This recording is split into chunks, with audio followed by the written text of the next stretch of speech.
Mister ladies viewers அனைவருக்கும் வணக்கம். நான் doctor Nithya, Siddha physician.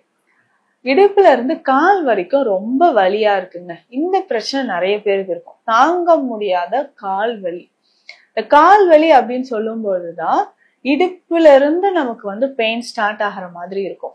So மூட்டுல வலி இருக்கிறது, கால்ல இருந்து நீ ஜாயிண்ட்ல பெயின் இருக்கும். முக்கியமாக இந்த காஃப் மசில்ஸ்ல நிறைய பேருக்கு பெயின் நம்ம பார்த்திருப்போம்.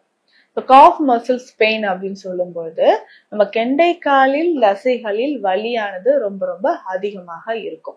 ஸோ காஃப் மசில்ஸ்ல நமக்கு பெயின் அதிகமா இருக்கா, இதை நம்ம பார்த்தே கவனிச்சே ஆக வேண்டும். ஏன்னா அங்க நமக்கு மசில் வீக்னஸோ இல்ல வெரிகோஸ் வெயின் பெயினோ இருந்தா நம்ம கவனமாக இருக்கணும்.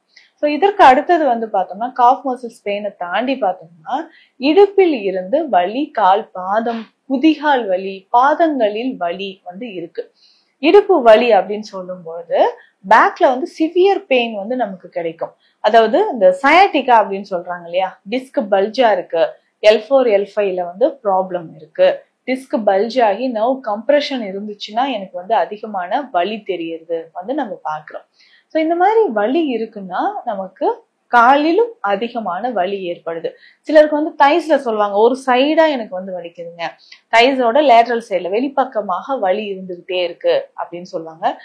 கால்ல அடிப்பக்கம், தொடையோட அடிப்பக்கம் வலி இருக்கு, காஃப் மசிலும் எனக்கு வலி இருக்குன்னு சொல்லுவாங்க.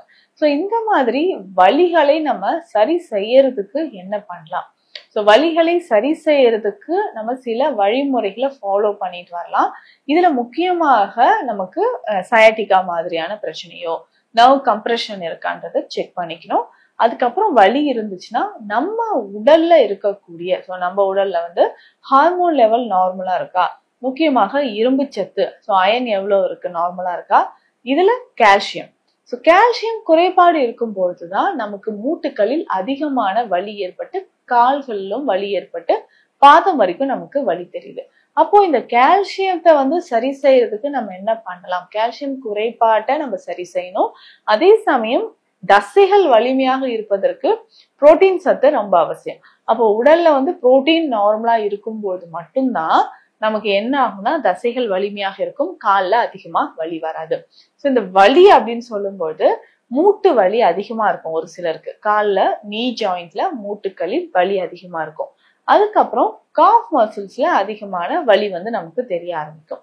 ஸோ காஃப் மசில்ஸ்ல அதிகமான வலி தெரியும் போது தொடர்ந்து என்ன ப்ராப்ளம்ன்றத பார்க்கணும். ஒருவேளை மசில்ஸ்ல அதிகமான ஸ்ட்ரெயின் பண்றோமா, இல்ல நமக்கு மசில் கிராம்ப்ஸ் அதிகமா இருக்கா, இரவு தூங்கும்போது ஒரு சிலருக்கு தசைகள்ல அதிகமா பிடிப்பு இழுத்து பிடிச்ச மாதிரி வலி இருக்கும், மசில் கிராம்ப்ஸ் அப்படின்னு சொல்லுவாங்க.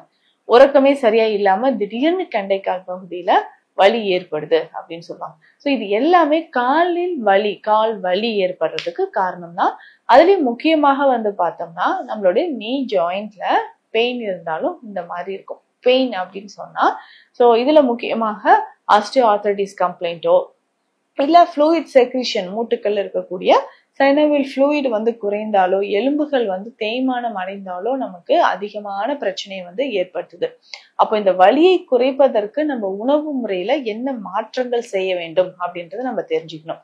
ஸோ இதுல அதிகமாக கார்போஹைட்ரேட்ஸ் நிறைந்த உணவுகளையோ அதுக்கப்புறம் பார்த்தோம்னா டீப் ஃப்ரை பண்ண ஐட்டம்ஸ், ஸோ நம்ம வெஜிடபிள்ஸை டீப்பா ஃப்ரை பண்ணி சாப்பிட்றோம் அப்படின்னாலும் நமக்கு வலியானது ஏற்படுது. ஸோ அந்த டீப் ஃப்ரை பண்ணி இருக்கிறோம்னா அதை நம்ம கண்ட்ரோல் பண்ணிக்கணும். அசைவ உணவுகள் அதிகம் சாப்பிட்றதையும் அவாய்ட் பண்ணிடணும். இதுல முக்கியமாக கால் வலி சரியாவதற்கு நம்ம என்ன பண்ணலாம்? குதிகால் வலி ஒரு சிலருக்கு இருக்கும். நான் சொன்ன மாதிரி காஃப் மசில் பெயின், நிறைய பெண்களுக்கு தூக்கத்துல கூட எந்திரிச்சு உட்காந்து அலறுவாங்க. என்னன்னா ஐயோ கால் பிடிச்சிக்குது அப்படின்னு சொல்லிட்டு அந்த காஃப் மசில், ஸோ கெண்டைக்கால்ல இருக்கக்கூடிய தசைகள் பிடித்தம் ஏற்பட்ட அந்த மசில் கிராம்ஸை சரி செய்யறதுக்கு என்ன வழிமுறை அப்படின்றத பார்க்கலாம். இதை தாண்டி நமக்கு டிஸ்க்ல ப்ராப்ளம் இருக்கு, so L4 L5 S1, so இந்த மாதிரி இடங்கள்ல டிஸ்க் பல்ஜா இருக்கு, இதனால நர்வ் கம்ப்ரெஷன் இருந்து நமக்கு அதிக வலியை ஏற்படுத்துதுன்னா அதற்கான சிகிச்சை உணவு முறைகளை நம்ம ஃபாலோ பண்ணிக்கிறது ரொம்ப பெஸ்டா இருக்கும். இதையும் நம்ம ஃபாலோ பண்ணிக்கிறோம். சரி, இதை தாண்டி உணவு முறையில நம்ம என்ன எடுத்துக்கிட்டா கால்களுக்கு வலிமை தரக்கூடியது அப்படின்றத பார்க்கலாம். இதுல கீரை வகை ரொம்ப ரொம்ப முக்கியம். ஸோ கால்கள்ல வலி இருக்கு, வெரிகோஸ் வெயின், ஆஸ்டியோஆர்த்ரைட்டிஸ், குதிகால் வலி, அதுக்கப்புறம் நர்வ் கம்ப்ரெஷன், இது எல்லாத்துக்குமே நமக்கு கீரை வகைகள் ரொம்ப முக்கியம். அதுல முக்கியமாக முருங்கை. ஸோ முருங்கை அப்படின்னு சொல்லும்போது வாதம் சம்பந்தப்பட்ட பிரச்சனைகளோ இல்ல உடல்ல இருக்கக்கூடிய நமக்கு இரும்புச்சத்து குறைபாடு இருந்தா அதை சரி செய்யறதுக்கும் நம்ம இதெல்லாமே ஃபாலோ பண்ணிக்கலாம். ஸோ நமக்கு கீரை ரொம்ப ரொம்ப இம்பார்ட்டன்ட். கீரை வகைகளை உணவுல சேர்த்து சாப்பிடணும். ஸோ இதற்கு அடுத்ததாக முக்கியமாக நிறைய கீரை வகைகள் நமக்கு பயன்படுது, இதை சாப்பிடலாம். அதற்கு அடுத்ததாக சித்த மருத்துவத்தில் சில மூலிகைகள் கால்கள் வலிமையாக இருப்பதற்கு இந்த மூலிகைகளை நம்ம பயன்படுத்தி சாப்பிடலாம். ஸோ எந்தெந்த மூலிகைகள் அப்படின்றதும் நம்ம தெரிஞ்சுக்கலாம். இதுல பேசிக்கா பார்த்தோம்னா நம்ம பயன்படுத்தக்கூடியது சதக்குப்பை, ஓமம் மற்றும் பெருஞ்சீரகம். இந்த 3 மூலிகைகள், இது மூன்றுமே பார்த்தோம்னா அதிகமான நார்ச்சத்து இருக்கக்கூடியது. இதுல இருந்து நம்ம எசென்ஷியல் ஆயில்ஸ் எடுத்தும் மருத்துவத்திற்காக நம்ம பயன்படுத்திட்டு வரோம். இந்த சதக்குப்பை அப்படின்னு சொல்லக்கூடிய மூலிகை நம்ம உடல்ல அதிகமான ரத்தம் கேடடைந்து இருந்தா அதை சரி செய்யறதுக்கு நமக்கு இந்த சதக்குப்பை பயன்படுது.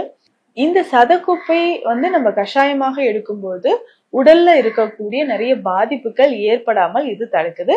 முக்கியமாக இதுல நமக்கு ஃபைபர் கண்டென்ட் நிறைய இருக்கிறதுனால உடலிலும் ஆற்றல் அதிகரிக்க ஆரம்பிக்கும். ஸோ சதக்குப்பை, நம்ம அதுக்கப்புறம் பெருஞ்சீரகம், ஓமம், இது மூன்றுமே பார்த்தோம்னா நார்ச்சத்து இருக்கக்கூடியது. இதுல இருந்து எசென்ஷியல் ஆயில்ஸும் நமக்கு அதிகமான மருத்துவ குணங்கள் இருக்கிற மாதிரி நமக்கு இருக்கும். சரி, இதை மூன்றையுமே நம்ம எப்படி பயன்படுத்தலாம்னா ரொம்ப சிம்பிள். டீ மாதிரி குடிக்கணும். ஸோ லேசா வறுத்துட்டு நல்லா பொடி பண்ணி எடுத்து வச்சுக்கணும். 1/2 ஸ்பூன் அளவுக்கு எடுத்து தண்ணீர்ல போட்டு பாயில் பண்ணி ஃபில்டர் பண்ணிடணும்.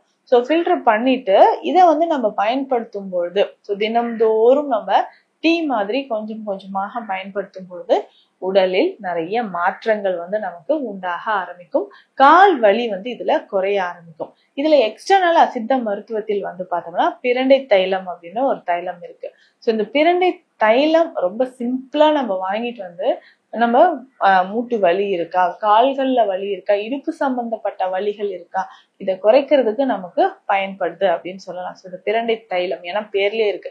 ஸோ பிரண்டை அப்படின்னு சொல்லக்கூடியது நம்ம உடல்ல எலும்புகள் சம்பந்தப்பட்ட, தசைகள் சம்பந்தப்பட்ட பிரச்சனைகளை குணமாக்குவது.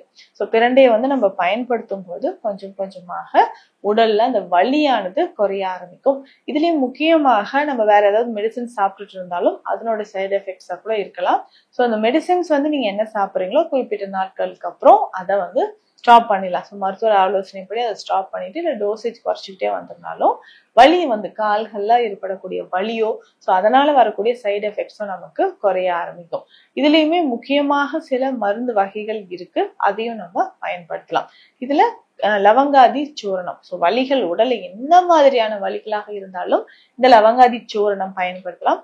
1/2 ஸ்பூன் அளவுக்கு எடுத்து வெந்நீர்ல கலந்து 2 வேளை நம்ம பயன்படுத்தும் போது உடல்ல இருக்கக்கூடிய வலி மற்றும் தேவையற்ற கொழுப்புகளும் கரைய ஆரம்பிக்கும். ஸோ கால் வலி இருந்தா எந்த மாதிரியான பயிற்சிகள் நமக்கு தேவை அப்படின்றதும் உணவு முறை, மருந்து முறைகளும் இந்த பதிவுல பார்த்தோம். மீண்டும் அடுத்த பதிவில் சந்திக்கலாம். நன்றி.